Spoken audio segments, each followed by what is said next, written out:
In today's video, I'm going to teach you dashboards in Salesforce. How to create a dashboard in Salesforce and dashboard basics. Start by opening Salesforce and heading to your home screen. In the global search bar at the top, type Dashboard and select the Dashboards option. This is the fastest way to land on the place where you'll build and organize your analytics. Once you're on the Dashboards page, click New Dashboard. You'll be prompted to provide a clear name and a helpful description so teammates understand the purpose.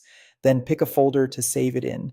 Choose your folder carefully. Folders control who can see and edit the dashboard, so place it where the right audience has access. Click Create to open the dashboard builder. This is where you'll add charts and metrics known as components. Click the plus component button to get started. You'll be asked to choose a source report. Remember, if you want to use charts, the report must include at least one grouping such as stage, owner, or close date by month. If your desired report doesn't show up or isn't eligible, open that report separately, add a grouping, save it, and then return to your dashboard.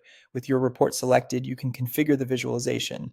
Pick a chart type that tells the story best. Bar charts are great for comparisons, donut charts for proportions, and funnels for pipeline stages. Update the component title so it's clear at a glance. You can also adjust display units like thousands or millions and fine-tune colors to align with your team's standards.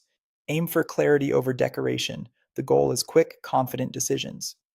Next, arrange your layout. Drag and drop components on the grid to reposition them and pull the edges to resize.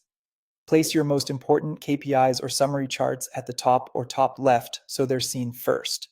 Group related charts near each other and try to keep consistent sizing so the dashboard feels balanced and easy to scan. To make your dashboard interactive, add filters by clicking the plus filter button. Choose fields that users commonly slice by, like region, owner, or date. These filters become clickable controls that update all compatible components at once. For best results, ensure the filtered field exists in the underlying reports used by your components.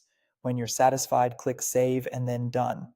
Your dashboard is now live. Give it a quick review, test the filters, and confirm the layout looks good on your screen size. That's it. You've built a clean, informative Salesforce dashboard.